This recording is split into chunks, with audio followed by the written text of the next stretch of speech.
Welcome back to the Transform Your Mind to Transform Your Life radio podcast and television show.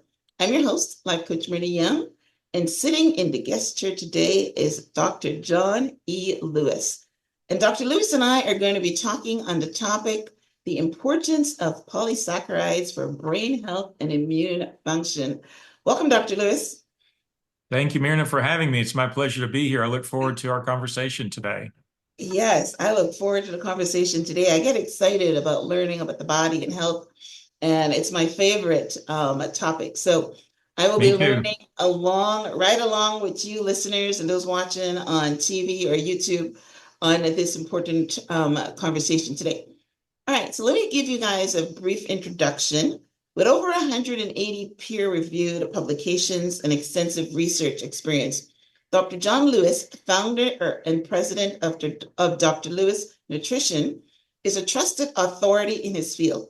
His studies on the effects of nutrition, dietary supplements, and exercise on various aspects of human health include his groundbreaking findings surrounding the importance of polysaccharides for brain health and immune function, which led to breakthroughs with Alzheimer's, MS, HIV, and various chronic diseases. Dr. Lewis embodies the model of health he promotes to others by eating a whole food, plant-based diet for over 26 years, taking certain key dietary supplements, and utilizing a rigorous daily exercise training routine. And those of you that's on audio, I will tell you, he looks like the pillar of health. Oh, thank you. You're going to have to click on the YouTube video to see. Thank you. Well, hey, Yeah, he you looks have like to somebody that works out and eats well. absolutely. Well, you have if you're in the health space, as you well know, if you don't look like what your message is, then what Yeah, credibility do you have, right? it's not received. I agree. So you look the part. I love it. All right. Thank you. You So look great too. thank you. Well, I actually, yeah, I work at it too. Yeah, I was mentioning before we started recording that, of all things, I'm actually rereading because I've read it before. Um, uh, the book Change Your Brain, Change Your Body by Dr. Daniel Amen. So let's set the table for all this brain talk by um, uh, understanding your journey to becoming an advocate for health and wellness. Oh, wow. How far do you want me to go back? Whatever you think is relevant. Well, well, it's funny. I was just having this conversation not too long ago about I grew up in an era where, as a Southerner, I didn't eat for health. No one in my family ate for health. We all ate for taste. In fact, my dad did not think a meal was a meal without three components: a glass of milk, a piece of bread, and some form of beef. And, he could have anything else along with those three things, but if one of the three was missing, he had his feelings hurt. So that's just a little microcosm of the kind of family I grew up in. I mean, we still ate plenty of fruits and vegetables. My grandfather, my mom's dad was just an amazing gardener. This guy grew tomatoes and okra, corn, cucumber, watermelon, carrot. I mean, that guy was amazing. Is still, I can take if I start salivating a little bit when I think of his tomatoes. They were just so darn good. Wow. But Yeah, yeah, yeah. so Homegrown. I didn't have any health advocate or health model, if you will, in my family at all. In fact, my family just middle class folks that worked hard and tried to live well, and that was really their goal. They didn't think about health as being what it really should have been to them, and that's why all four of my grandparents died pretty miserably from different chronic diseases. My dad died pretty miserably from chronic disease. And so all of those things really, I think they had an effect on me more at a subconscious level early in my life. But then as I got older, and my grandfather, my dad's father, had, bless his heart, this poor guy's fingers were so gnarled from rheumatoid arthritis, but yet he still would get out in the backyard and pitch a baseball to me when I was just a little guy. And Oh, so that kind of put me on a path of playing sports and being physically active. And then at the same time, he was also teaching me how to read, how to write, how to count. He was just a very, very, well, my grandmother too. I mean, both of them together, just brilliant, very profound effects on my development. And really, I give them a lot of credit for who I came to be. But the journey really, as I shifted into like grad school and no longer playing sports in high school, I got into drug-free competitive bodybuilding, and Mhm. that lasted a few years, although I knew very quickly early on I wasn't willing to take drugs and, go down that path. I was not willing to take that level of risk. I also felt like, basically, and even still today, there's been only one Arnold Schwarzenegger from the bodybuilding world who really truly Mhm. ascended beyond bodybuilding into other things in life. I mean, nobody else has ever really been able to replicate what Arnold Schwarzenegger did. So, so I'm sure there are plenty of people out there That's making a a good living point. by it, but in terms Yeah. of like really having some amazing life, I don't think there are that many. And so I didn't, that didn't appeal to me. And when I got out of the competition phase, I still compete in myself, within myself in terms of my training. I still work out hard every day, like a bodybuilding type regimen. But the shift really, I went from like a sports performance focus shifting into a health performance, because it's obvious that while if you're genetically blessed to make money at playing a sport or being, doing something along those lines, that's amazing. But all the rest of us, we still have health as our, should be our number one priority, if not one or two. And so for me, that's where my journey really kind of took off in terms of learning. Bodybuilding at least got me into if you might say, a more professional way of thinking about how the body reacts to either a nutritional approach or an exercise stimulus approach. It kind of got me into that track, even though again, it wasn't a very long phase of my life, but it led me into then again, getting more into a health focus phase. And then that's where I just kind of fell into academics. I didn't really plan on being a scientist or a researcher. That really wasn't what I set out to do, but I enjoyed the academic lifestyle. It was kind of, you're working in your own little business, if you will, in your own little environment. And so that kind of flexibility and freedom appealed to me in an academic setting. And I enjoyed being around a lot of, really smart and educated people. And so that led me down a path of conducting research for about 20 years. It's kind of hard to describe all in one, but I mean, between my own personal experiences of seeing my family members get really sick from eating poorly, and then what they went through, and then my own interests in physical activity and then nutrition, it all kind of melded together into who I am today in terms of this path that I've chosen. And I really, based on all these experiences, I mean, for me, health is my number one focus. I have the opinion that if you don't have good health, then you're not any good to yourself or anybody else. And No. so I don't care if you're very wealthy or, how many That's material possessions you have. If you're sick and you can't enjoy them, then, yeah. what good is all that money, or what good is, having a beautiful home if you can't truly enjoy those things? So for me, I'm just very passionate about the idea of helping people understand the benefit of being optimally healthy. And then the research that my colleagues and I conducted before I left academics, just in terms of some of the discoveries we made around the use of these polysaccharides from aloe vera and rice bran, just truly, again, life-changing steps in my path, and how these particular compounds can help people achieve health as part of, I guess you could say, your toolbox, right? I mean, it's not just one thing.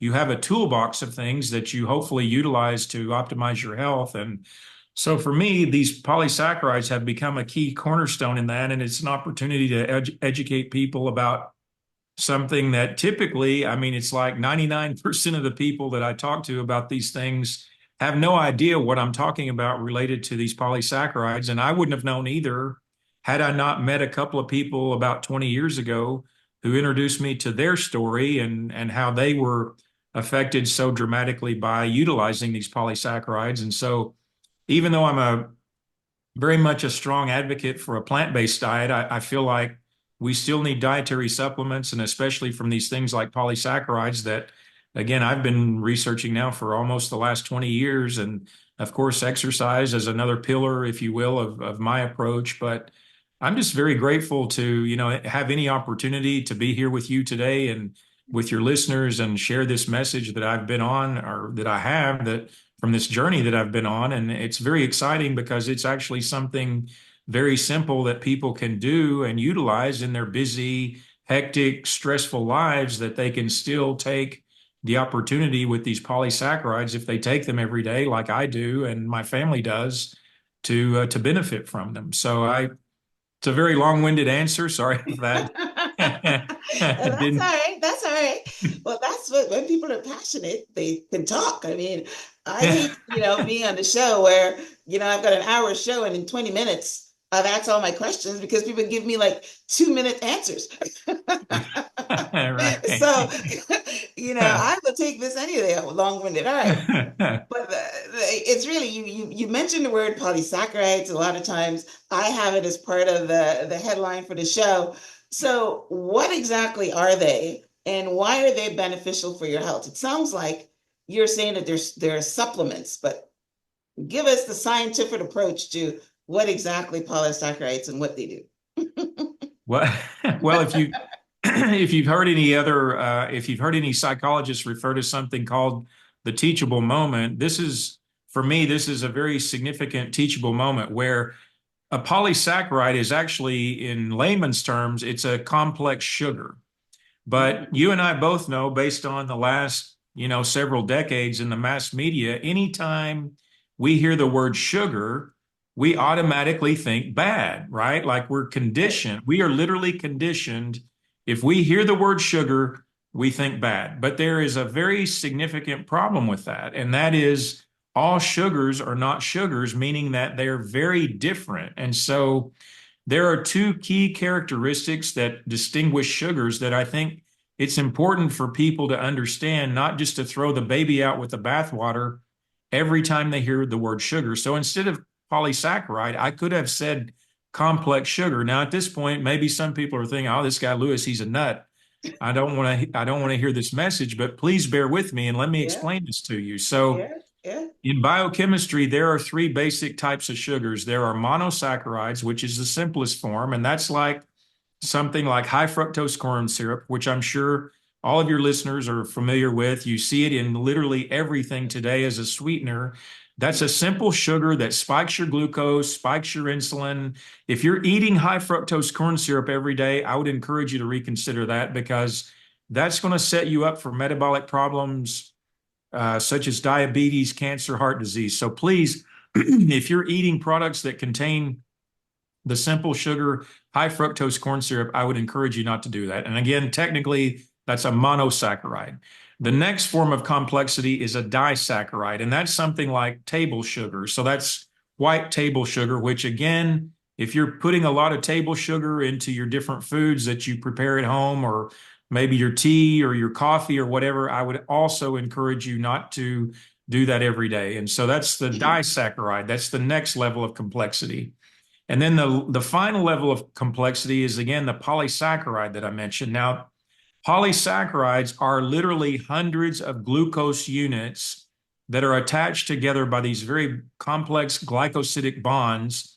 And they contain so much coded information in them that they are so diverse and complex that you cannot even graphically construct them. In other words, it's almost like a 5D image. They are Mm. so complex, it's literally impossible to like draw them in a 3D plane. But Mm. these particular polysaccharides that my colleagues and I have looked at from aloe vera and rice bran, in my opinion, are arguably the most beneficial nutritional components or compounds or materials that any person can consume, can eat. And so when you talk about the difference between food or a dietary supplement, well, the strict definition of a dietary supplement, according to the U.S. Department of Agriculture or the Department of Health and Human Services, is that it's something that supplements the diet. I mean, it's literally that simple of a definition. So it's not like eating a tomato or a watermelon or something like that. It's, literally like taking something in a form of a tablet, a capsule, a powder, a liquid even. But I don't know about you. I know no one who eats aloe vera as Well, an I was just example. about to say that you can't really eat that. Right. Well, Nobody.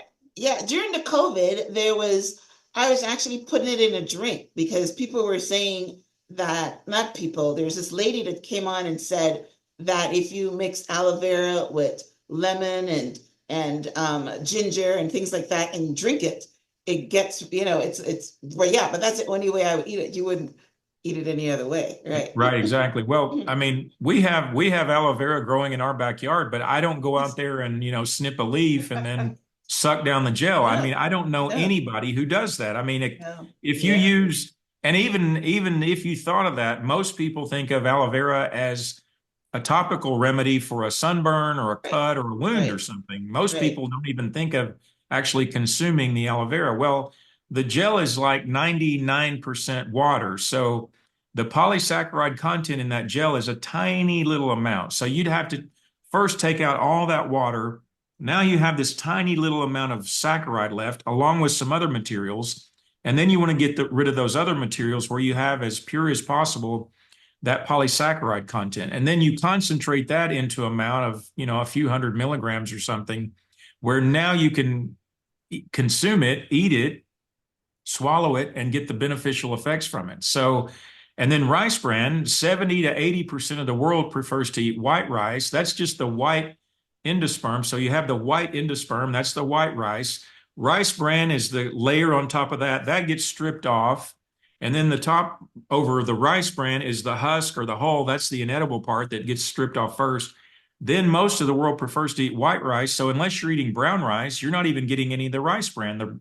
The rice bran is where all the nutrition is. That gets thrown away or fed to livestock in the vast majority of the rice that's produced for the world. So people are not even getting the benefit of either one of these two plants without getting them into a dietary supplement. So I kind of lost my focus here just a little bit, but circling all the way back. So the point is that these complex polysaccharides that we've studied here at the University of Miami from aloe vera and rice bran, again, are very, very different sugars, these complex sugars that are not the same thing as high fructose corn syrup, or again, something else from, some other material that's basically used as a sweetener, or for that matter, even the other types of digestible starches that you find in white potatoes, sweet potatoes, lettuce, celery, other kinds of vegetables or grains. So those carbohydrates are also a very different type. But these particular polysaccharides,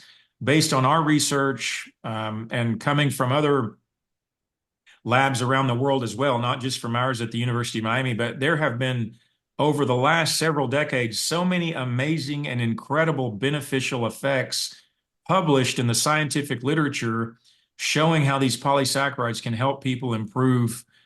Basically, I mean, if you want to kind of lump it into one category, these things are essentially signaling mechanisms for the immune system. And so, Mhm. jumping to another topic, and I'll let you jump in here, but they basically turn on different components of our immune system so that if we're dealing with whether it's trauma or infection or even something ongoing like, some kind of inflammatory condition that's gotten out of control, these kinds of compounds can help to regulate that inflammation, turn on the components of the immune system to help shut that type of bad inflammation off, or just simply boost your immune system's functioning in general. So there are lots of different effects that we've published in our research. And again, this is not just coming from our laboratory, but others. So I would encourage everybody, if I may, one last comment to this is please do not use the word sugar in a way that it's always bad. Consider that there are other types of sugars.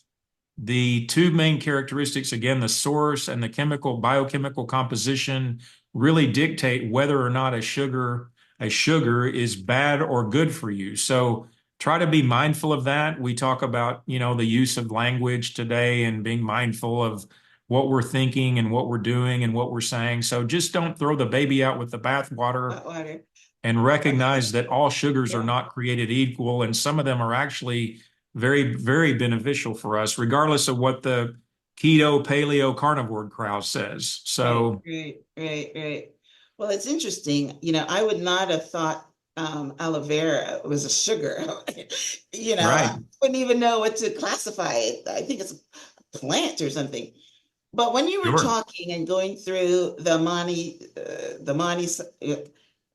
what is it? The simple sugars and then the dye sugars, Right. and Yes. I thought of I have known for a while that the brain functions with sugar. For instance, they say that if maybe have warm milk before bed, the sugars in the milk is going to help you sleep.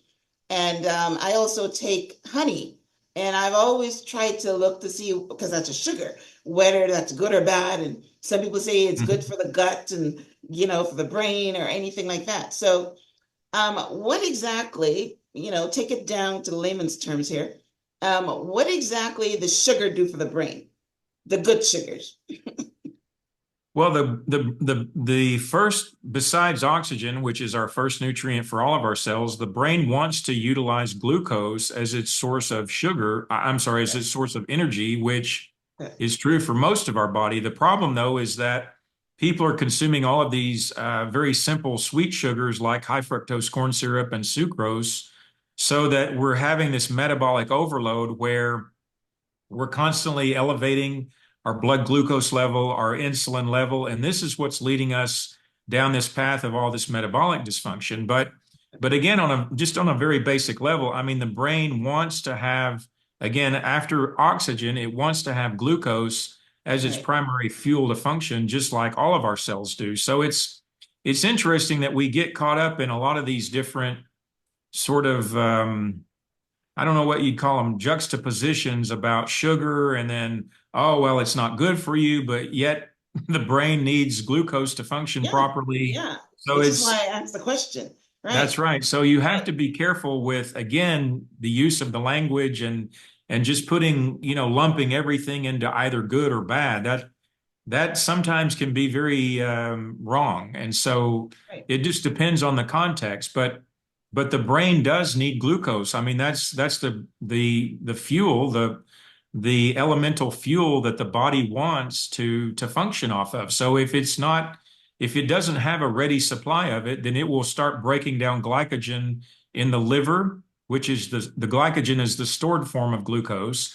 So it Mhm. will break down glycogen in the liver or in the muscles to help feed it. If it gets in a really serious state, you will start breaking down even protein in the muscle. Or, I mean, hopefully, if you have an excess of body fat, which unfortunately many Americans do today, then you can go through the process of gluconeogenesis where you take fatty acids from adipose tissue or proteins, amino acids from skeletal muscle, and then break those down and turn them into glucose as well. So the body Mm. actually has a very elegant and just dynamic way of Okay. figuring out how to get what it needs, and it will do that. Great. But that's why I'm not really, people talk about going low carb. I mean, to me, that's not, Right.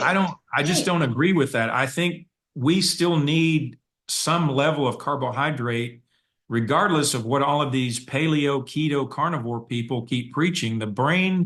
Again, the brain uses more metabolic resources, if you will, than any other organ. So beyond oxygen, it wants glucose. So why is that? I mean, if we were not designed or created or evolved or whatever you believe in to utilize carbohydrate for our primary fuel source beyond oxygen, well, then why in the world are we that way? I mean, it doesn't make any sense to say, oh, no, you shouldn't eat carbohydrate because that just completely flies in the Yeah, face I know. I of what know. our cells want for Yeah. energy. That doesn't Yeah. make any sense to Yeah. me. Yeah.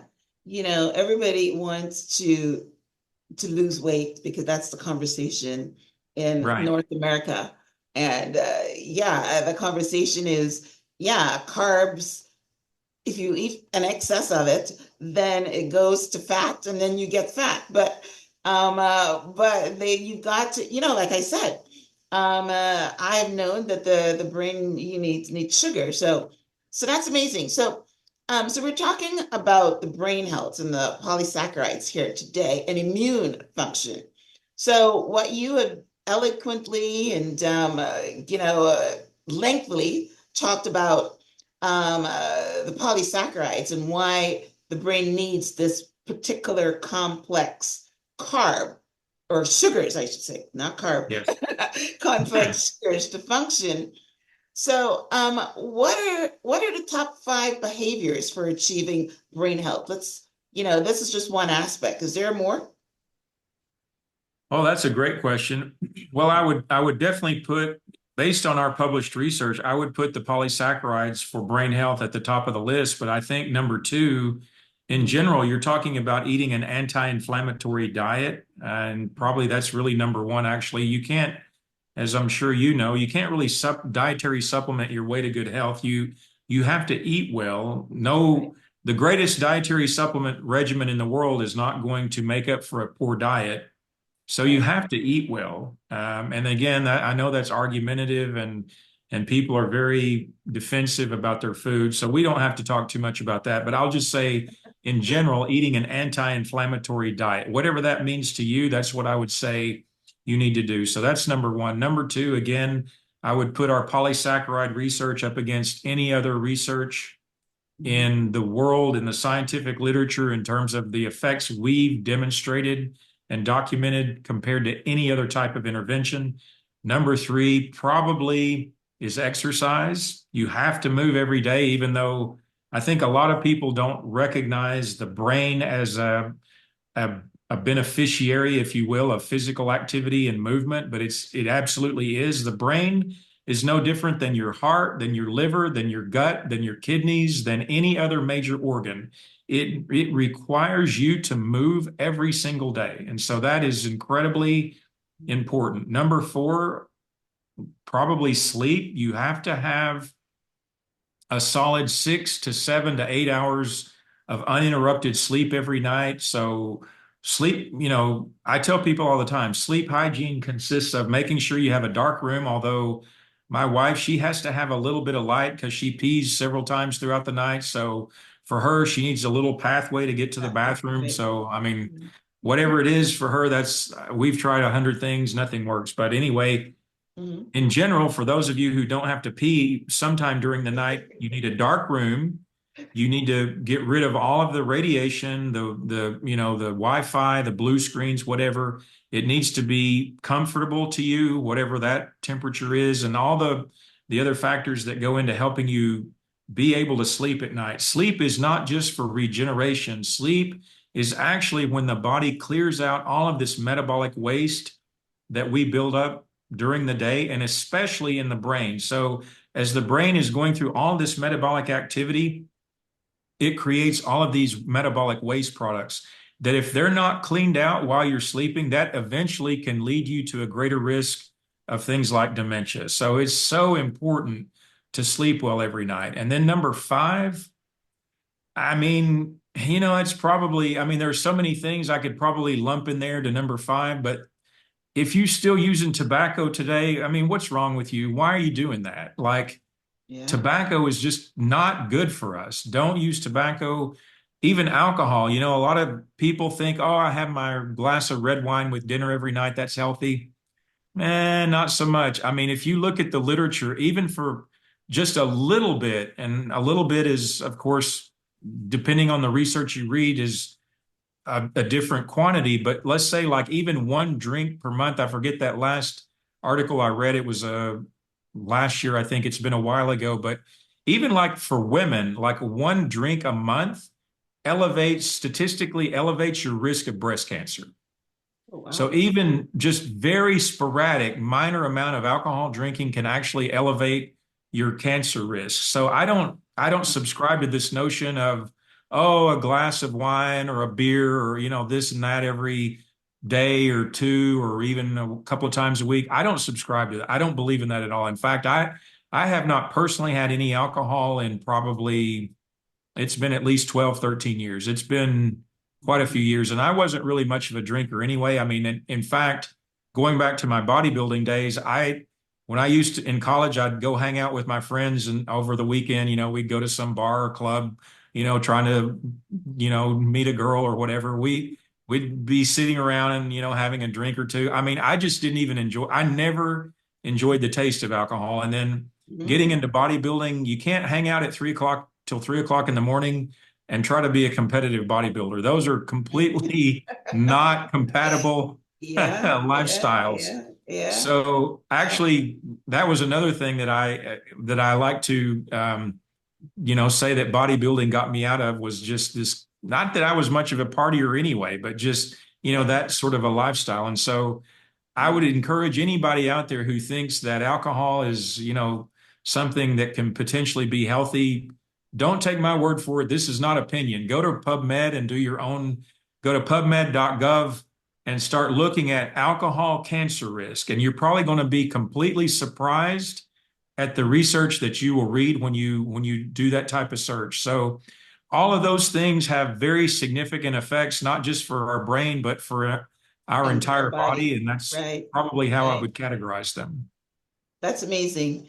Like I said, I'm reading this book right now about the brain, and I've always heard about um, HRT, and I wasn't quite sure what it was. I have a Fitbit because it says that you should monitor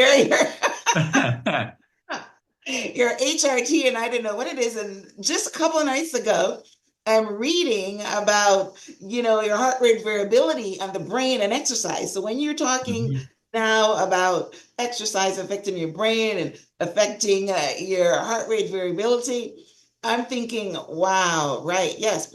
I So exercise for important. longevity. The reason that I exercise is for longevity.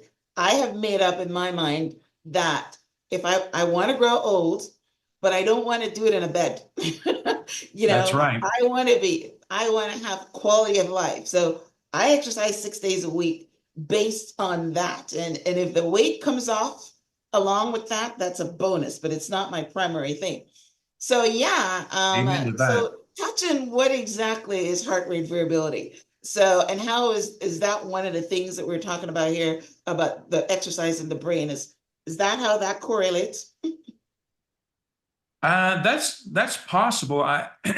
Now, don't get me wrong. I'm no expert in Okay. heart rate variability. I actually have a good friend. He's a retired cardiac surgeon who got into heart rate variability after he stopped practicing surgery. But Leonard was educating me a lot about how heart rate variability, if you have fluctuations in that over, days, weeks, months, years, et cetera, it ultimately can lead to you having a greater risk of heart attack and stroke. So it's a very fascinating field.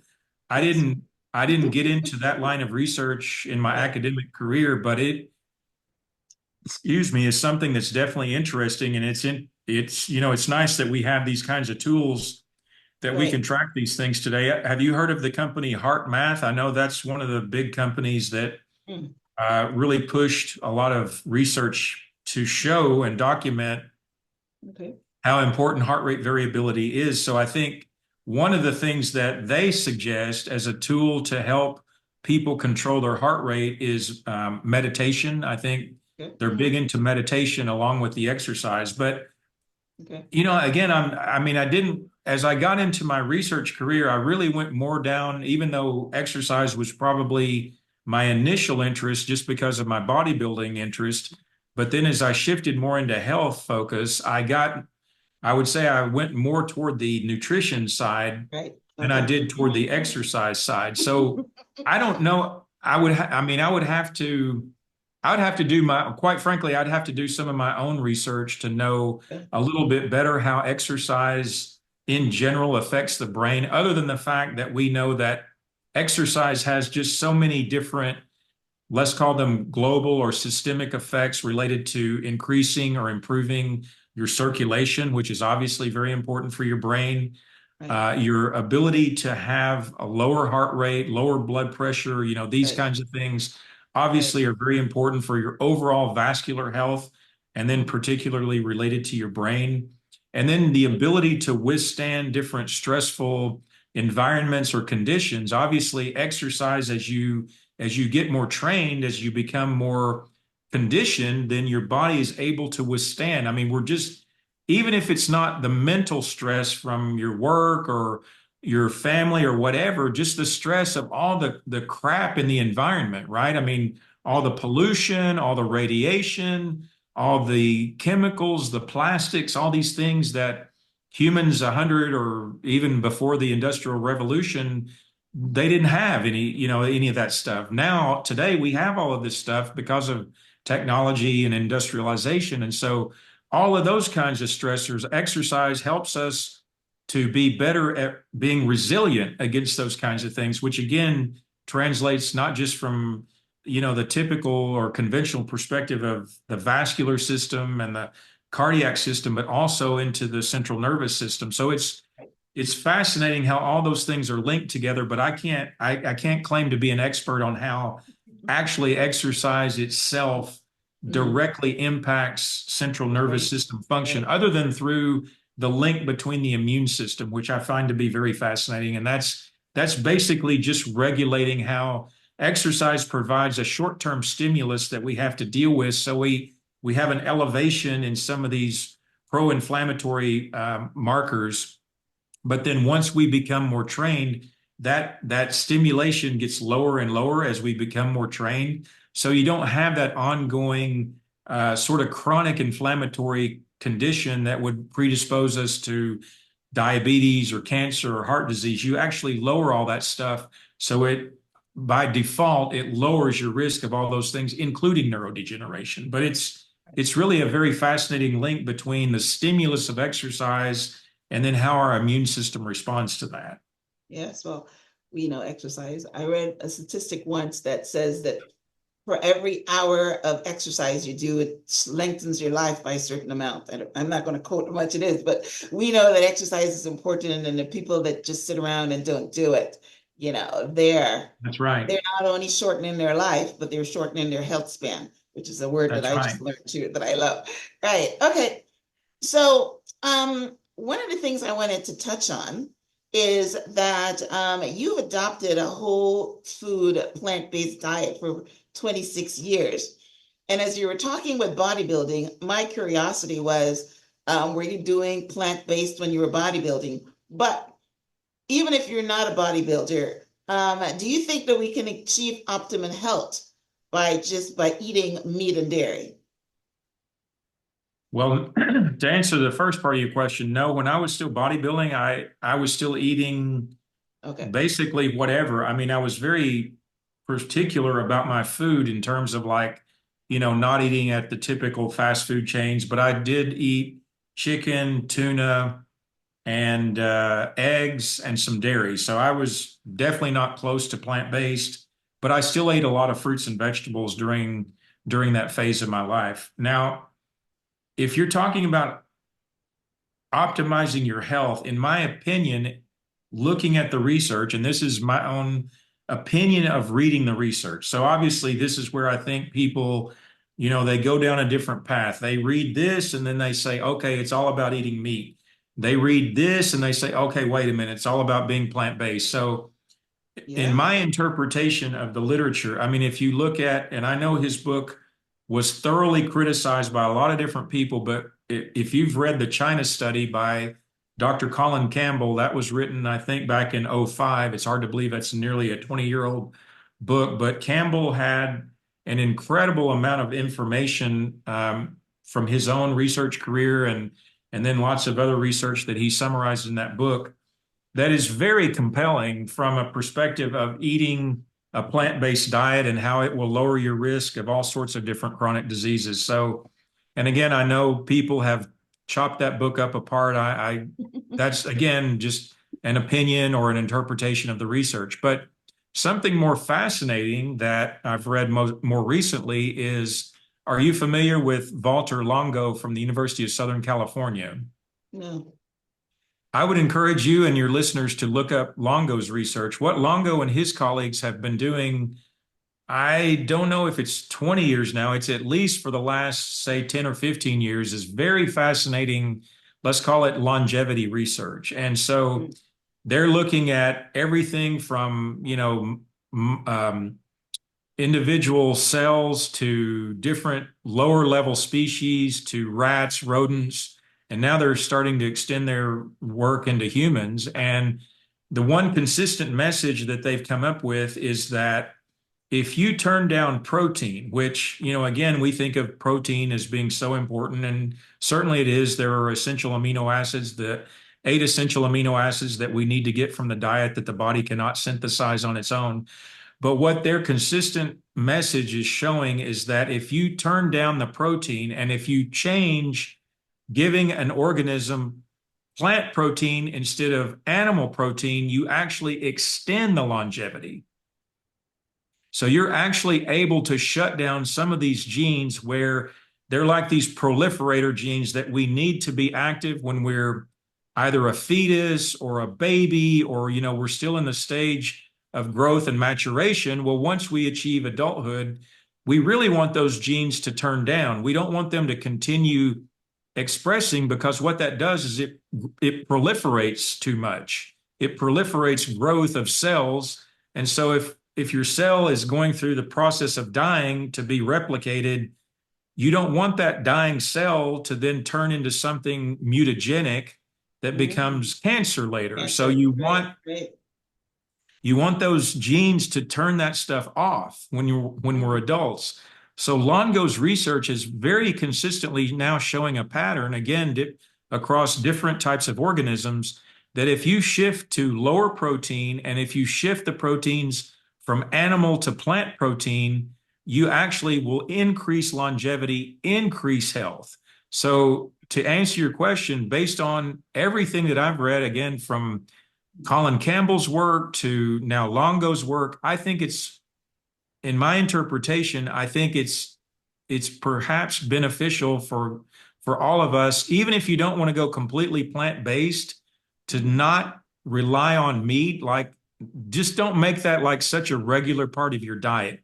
Have it maybe as a treat once a week, every other week, whatever. But the people who are eating all of this meat every single day, you are probably, again, based on all the research that I'm reading, you are probably not doing yourself a service in terms of longevity and the risks that you're exposing yourself to that will actually, to your point, knock down not just your lifespan, but your health span, because that's really what we want, right? It doesn't matter if you live to be 90, but you spend the last 10 years in a nursing home with other people taking care of you and, giving you medication every day, and you can't do anything. I mean, who wants to live like that? But if you could live to be 90 and still be a very active, productive member of society up until the day you die, that's what everybody should be shooting for. So to answer your question, I would say, based on the research I'm reading, you probably don't want to be consuming all of this meat and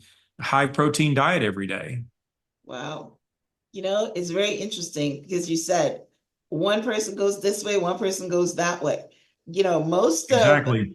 of the time that I've been in this space, I have always admired people that are plant-based, because they said, just like you said, plant-based is where it's at, fruits and vegetables, and there's all this stuff in the meat and all these things. But then recently, and I'm talking recently, I've been hearing people saying that your body needs protein, and the protein from plants is not high quality, and you need protein from meat. So I will go in and read the research that you're talking about, because you're right. It's a melting pot. Everybody has got different opinions, but I'm glad you keep saying, in your opinion, how you interpret the research, what you've been doing for 26 years, because you're coming from personal experience. I have cut down on my meat, but I still eat it. Sure. Well, most Americans do. I mean, we in the plant-based world are still not remotely close to the majority of the population. I mean, we're still a small number of people relative to everyone else. But, I tell people all the time, I mean, again, as I mentioned, I grew up in a family that ate for taste, not for health. And I grew up eating, I mean, I thought, I didn't think of beef as anything other than just a piece of meat. It wasn't anything to me relating it to like, well, that came from some animal, that was just for me food. And it was if it tasted good, I ate it, and that was really the only consideration. So Right. it, if I, and there's nothing special about who I am. If you decide that you want to make a change, well, then just do it. Don't be concerned about what, your family thinks or your friends or even society at large. At the end of the day, it's your life and your health, and you have to make the best decision for what you believe puts you in the best position to be optimally healthy. And again, it's my opinion, it's my interpretation of the literature, but I spent probably about a year of really diving into this. This was nothing that I learned as a student in all the years of going to university. I didn't have one professor who was advocating for a plant-based diet. We were much more granular than that. We were looking at things at a very technical level, not from more of a macro level. But when a friend of mine introduced me to notmilk.com about 30 years ago, that just completely Oh, changed my wow. life in terms of, how I viewed dairy. I mean, again, I grew up drinking all this milk, eating all this dairy, and quite frankly, I thought constipation was just the normal way of, having a bowel movement. I had no Wow. idea Yeah. what a different bowel movement felt like, unless I was sick and had diarrhea. Of course, that's, the other That opposite was end of the like, right, the opposite. spectrum. Wow. Hmm. But when I gave up dairy, and at the point that I decided to give up dairy, I didn't even drink milk anymore. It was just eating cheese on, some dish or a pizza or something, or having some yogurt. It took about 7 days, but after about the seventh day, my bowel movement completely changed. Changed. It Wow. was a huge, huge learning moment and experience for me, and really one of those shifts that we have in life where I was like, wow. And since then, and again, that's going on Yeah. 27 years ago, total Well, difference in yeah, my it's life. it's it's Total all it's what difference. they feed the cows and what they feed the animals and That all the too. stuff that they put in there. I mean, That's right. sure, it's good protein, but you're coming with the good protein with all the other stuff, all the garbage, right? That's So right. yeah, so that's a good conversation. Now we've had a great conversation, but I want to touch on one thing before we wrap up. And is the standard American diet. I don't even know why we need to discuss it, but it's part of the things Right. we all know that it's crap, it is junk, it's whatever. So what That's do you want to right. say about the standard American diet? Well, I mean, it's so sad. I mean, if anything, like you travel to another country and you go out to a typical restaurant in another country, and the serving size will be like, this. In the Yeah. American restaurant, the serving size is like this, Yeah. and your typical American is mad when he or she is served something and they're like, wait a minute, that's too small. Like, Yeah. I'm paying $20 for this. I should be getting a big Yeah.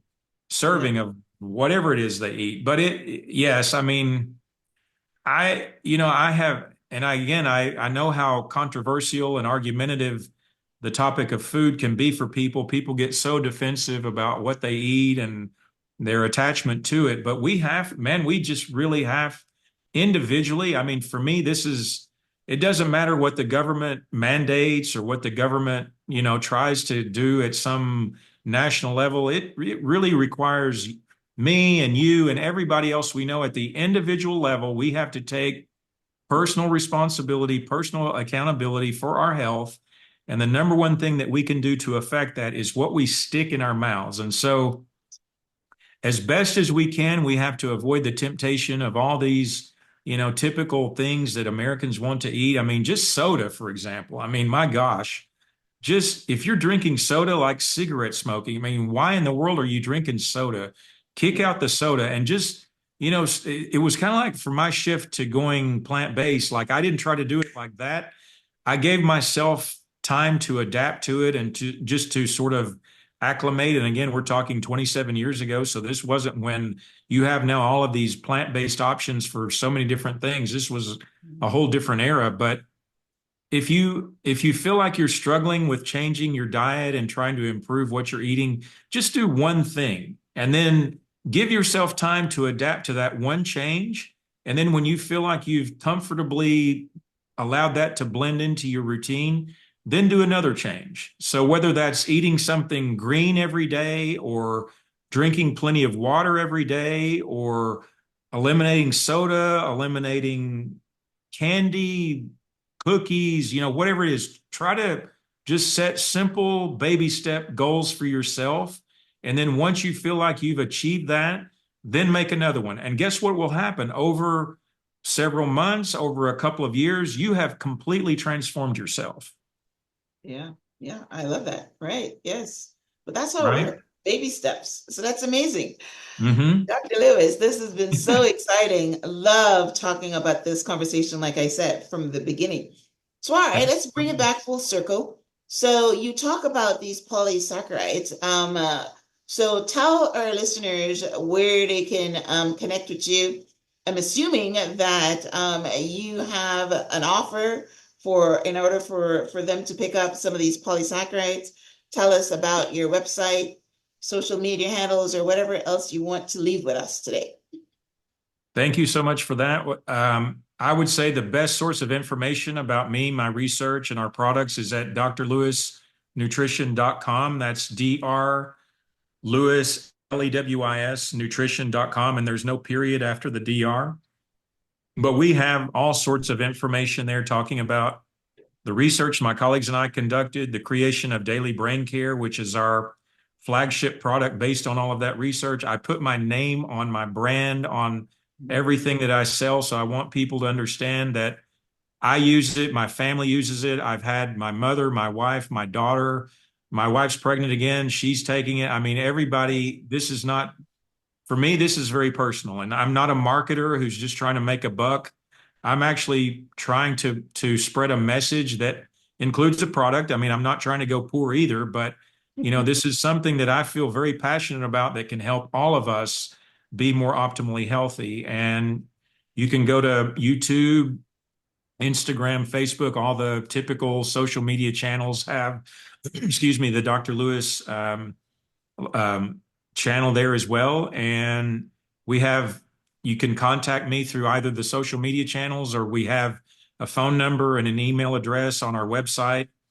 But I think anybody who goes there will hopefully be impressed with all the information that we've put there. And again, I'm trying to help people understand that health really is your wealth, and you need to be in daily pursuit of it. And the body is not going to take care of you later in life if you don't take care of it now when you can.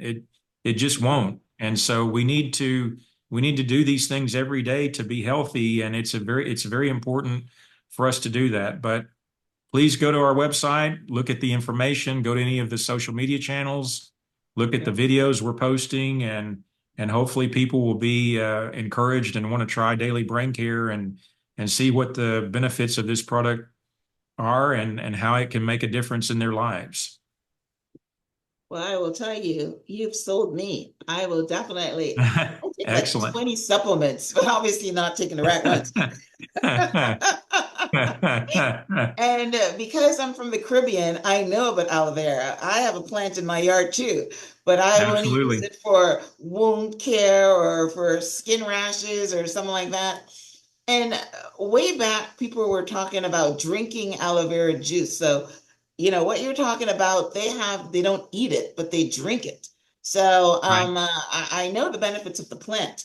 So yeah, you've just sold me. I'm definitely going to go on and pick up some bottles of the polysaccharides and whatever else you have on your brand that's your daily brand care.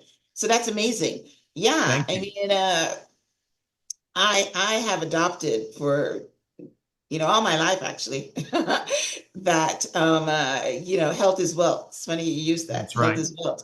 A couple nights Absolutely. ago, my husband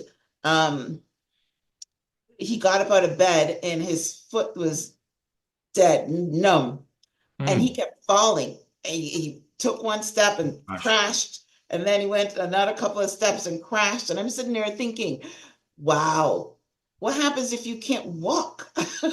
What happens if, Exactly. because sometimes like multiple sclerosis starts like that. All of a sudden you falling, you can't walk. I mean, it is a scary thing to know that, your health could be, and then what are you going to do? You're right. No Right. amount of money in the bank is going to help you. So That's yes, right.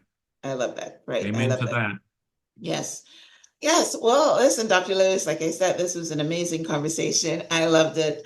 I will definitely thank you for sharing this with me and the listening audience because, yeah, we need brain health. We need Absolutely. immunity. We didn't talk about the things that, like we said in your introduction, this helps with Alzheimer's, multiple sclerosis. Funny, I just said that, HIV, and all of the various chronic illnesses that are brain based, right? So if you Right. take care of your brain, it will take care of you.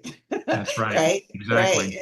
So amazing. All right. Well, listen, guys, thanks for tuning in to this week's episode of Transform Your Mind so that you can transform your life. We've been talking about transforming your mind, about your nutrition, about your longevity, getting rid of the standard American diet. It's interesting. I have taken out soda for a long time because everybody talks about the sugar and they're saying that did you know there's like 4 spoons of sugar in a Coca-Cola? And whenever I go to the Crazy. groceries and I see people loading up on soda, I look at them. I'm I thinking, know. did you not get the message, the memo? I know. It's unreal. I think it's amazing that people still drink soda, even fruit juices. I thought I was better by drinking fruit juices, but fruit juices are just as bad. I don't buy them either. Right. But yeah, so this conversation, bringing awareness to anything, to me, is the first step, right? You can't change anything unless you're aware of it. And what I do here is bring the awareness of conversation to people. Whether they make a change or not, it's up to them. But one of my favorite quotes is that a brain that's been expanded with knowledge can never go back. Even if they don't change, Exactly. they're aware of it, they know it. And then when they maybe drink a soda, something in the back of their mind is saying, you shouldn't be drinking that. That's right. And they can't say Right? ignorance is bliss anymore either. No, exactly, because you know better, right? And if you know better, you should do better. So That's yeah, right. this has been an amazing conversation. I love it.